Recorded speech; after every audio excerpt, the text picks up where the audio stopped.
Baie welkom by week 5 van die Psalmsiklus. Hierdie week fokus ons op Psalm 103.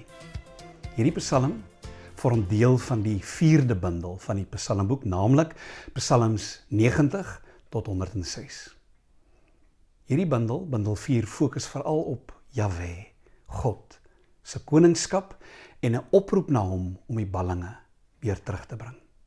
Psalm 103 tot 106 is verder ook 'n klomp besondere lofpsalms binne die 4de bundel wat die majesteit, die koningskap van God besing.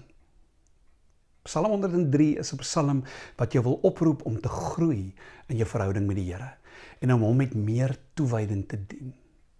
Die lof wat persoonlik aan God gebring word, crescendo, tot waar die gemeente en uiteindelik die ganse heelal lof bring aan die Here. As jy net nou Psalm 103 gaan hoor en lees, dink saam oor die volgende paar vrae of stellings. Nommer 1.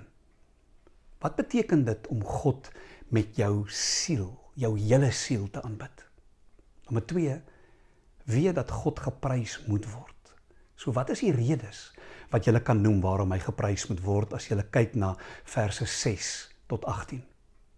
Derdens, as jy saam dink oor die rol van Blanco gemeente en fokus op die reg wat God doen aan almal wat verdruk word, bespreek die implikasie vir jou persoonlik, maar ook dan vir ons as 'n gemeente.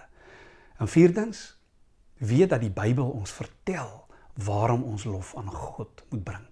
En dit word so fantasties gestel in Psalm 103 vers 6 tot 18. So, stel jouself die week in op God wat waardig is om geprys te word. Dink daaroor na en deel dit met mekaar, ook in jou solo tyd in hierdie week. Psalm 103 eindig in vers 19 tot 22 met 'n oproep na die hemelwesens en alles in die skepping om ook God se lof te besing. Een groot jubelende lied wat opklink tot verheerliking van die Here. In julle leefboek, gaan nou na week 5 se afdeling, connect met God deur sy woord.